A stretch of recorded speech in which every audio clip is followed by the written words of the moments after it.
Hello, my name is Rich Manuel Rodriguez, and my younger brother Xavier took his life 4 years ago at the age of 27. He was smart, creative, and funny. He would have intellectual conversations with you where he liked to challenge your way of thinking. He created awesome music with which I always look forward to listening to, and he enjoyed making people laugh. And he even appreciated my dumb jokes. Not everybody does, but he did. However, he also battled some demons. He went through some tough personal experiences that affected him in ways that we didn't know, and they would actually transform him into an angry and aggressive person for very short periods of time. Logical conversations would now become impossible, and he'd say things that were often hurtful. This side of Xavier would only show up when alcohol was involved, which he used to numb himself from the depression we didn't even know he was going through. The positive Xavier would be the person we'd see most of the time, with occasional visits from the other Xavier. Now, as time went on, over the course of many years, the other Xavier slowly started to show up more and more. You could always count on receiving a late night phone call from him when he'd been drinking. Now, even though he may have been drunk, a lot of those conversations were actually positive. We'd catch up and he'd tell me a bunch of funny stories. But then there were the conversations that would be worrisome, as he'd tell me about the things that had him feeling down and discouraged. I remember the first time he ever brought up the idea of ending his life. It was around 1 a.m. and my phone was vibrating. Now, when I go to bed, I usually have my phone on silent, but for whatever reason, it was on vibration mode that night. So I decided to pick up the phone, and we started chatting away. Then all of a sudden, he said he had a plan to go to Spain one day, and when he ran out of money, he was going to leave this world. Now, my natural reaction, A, it was 1 a.m., and I'm answering a phone call. I don't know if I'm awake or asleep. And B, everything he was saying was coming out of left field for me, so I was just confused. Confusion is where I was at. And so I'm here trying to talk to him and try to figure out why he came up with such a plan and trying to reverse his way of thinking by highlighting all of the great things in his life and how important he was to everyone. Now, at the time, I couldn't understand what would lead my brother to think that way. He was always so full of life, and even though he could be a pain at times, he always loved being around his friends and family. This kind of talk wasn't the Xavier that I knew, so I have to admit, sadly in retrospect, I pretty much dismissed his plan to him just being drunk and assumed everything would be okay in the morning. Now, this was at a time when mental health and suicide didn't have the amount of attention and awareness that it has gained over the past few years, so it was very easy for me to attribute his behavior as being alcohol-induced, since that was the only time he'd ever behaved this way. So I just chalked it up to that instead of correlating it with depression or mental illness. Now, the more and more we talked after this, the more carefully I'd pay attention and the more I learned what was going on in his head. He told me he stopped going to work because he was so tired from the lack of sleep he'd get due to a tightness he felt in his chest that would keep him up all night. Now, it wasn't like a heart attack, a heart attack type pain, but more from being overwhelmed with stress and anxiety. He would also say that he felt like he was a burden to everyone because of how much his demeanor had changed over the years. He said he was always in pain. Now, all of these things were huge warning signs, and they seemed so obvious in hindsight. But at the time, I was too ignorant to see because I lacked the proper awareness. Now, a few weeks before Xavier decided to leave us, he sent me this weird text that was a little off. Something about me and having power of attorney over his belongings. So I sent him a couple texts right away, but I didn't get a response. I then decided to give him a call. When he finally answered, he told me he had a belt around his neck. I immediately rushed to his apartment where we sat and talked in the dark until I got him to finally agree to come stay with me, our sister, and my nephew.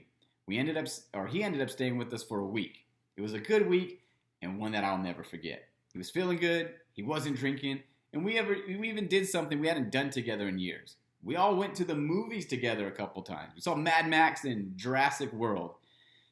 Funny story, side note about that Jurassic World movie. We had invited our youngest brother, Lil Dave, talking to you, bro. We invited him to come with us, but for whatever reason, he said he couldn't. I can't remember what it was, but he couldn't come with us. And then as we were exiting the movie theater, Xavier looked over to where the icy machine was at, and lo and behold, Lil Dave was filling up a cup with icy. And so we started laughing and we waved to him and got his attention.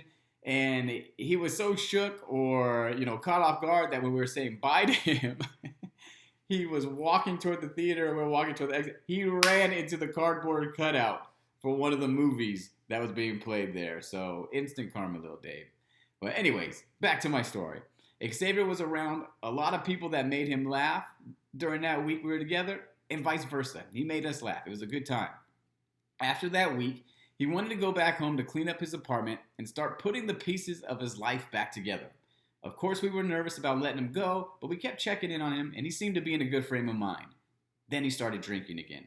At one point, I even had him picked up and taken to the hospital on a wellness check, to which he messaged me something to the effect of, "Thanks for wasting my day. I just told them everything they wanted to hear, and they let me go home."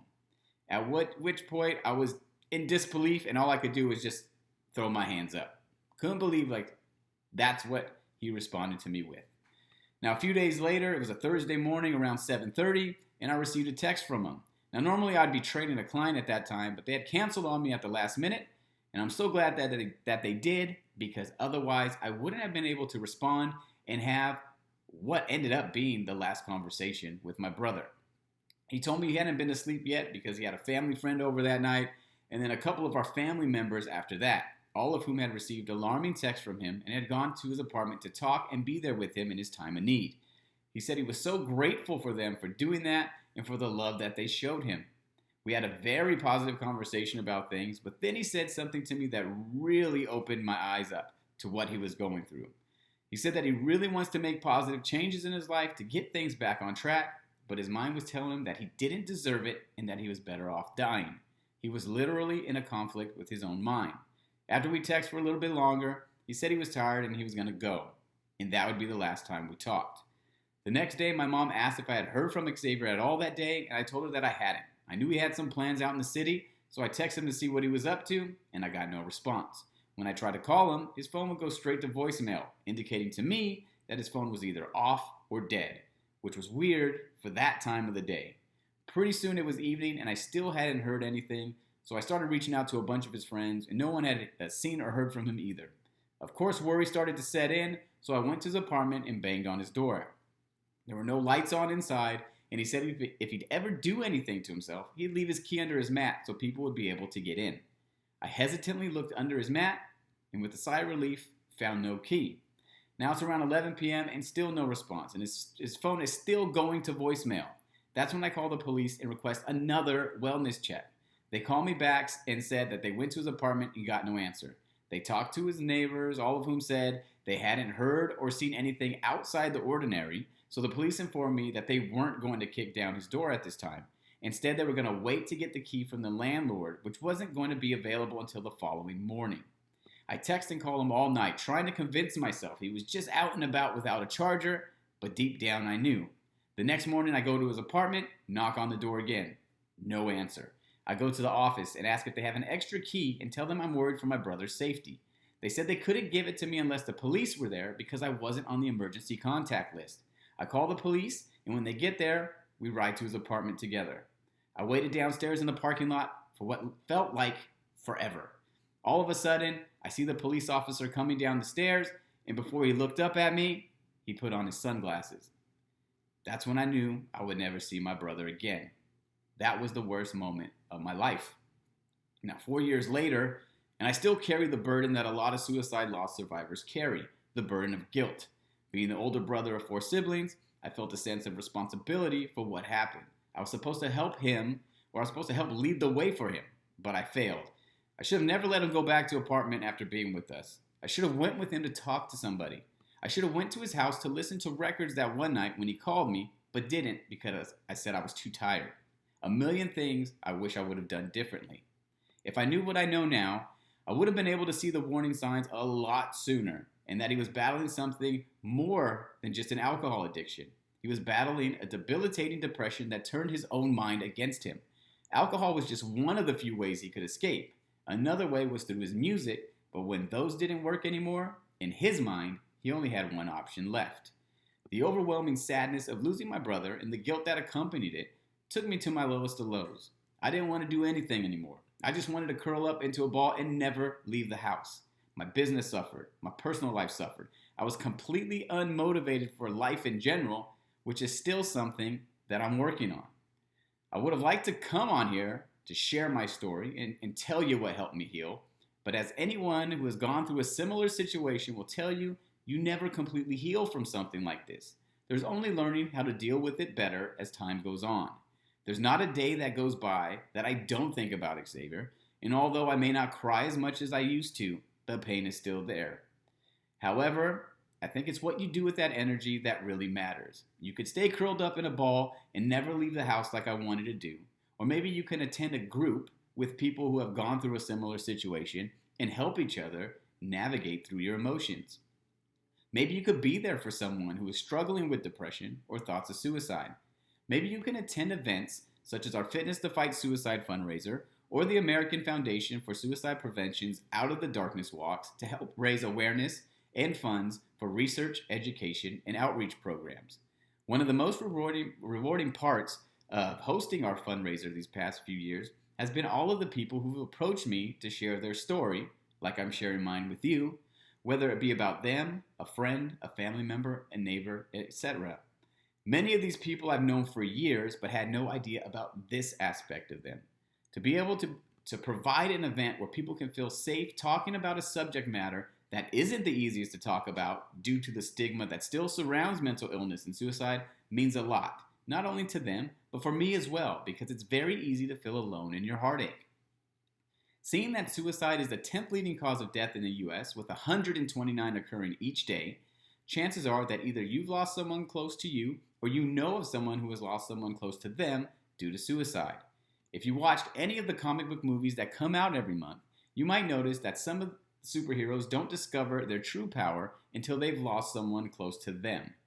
Through this experience, I believe that a power has been unlocked which can be tapped into by all of us. We have the power to raise awareness to help prevent others like Xavier or your loved ones or anyone else who may be suffering from depression and mental illness from going through what they've gone through. We have the power to see the signs early and get them the help they need before it's too late. We have the power to raise awareness to help prevent others from knowing the pain we've experienced from the loss of a loved one. We have the power to understand that it's okay if we in fact need help ourselves. I just ask that you don't be afraid to use your power. Thank you.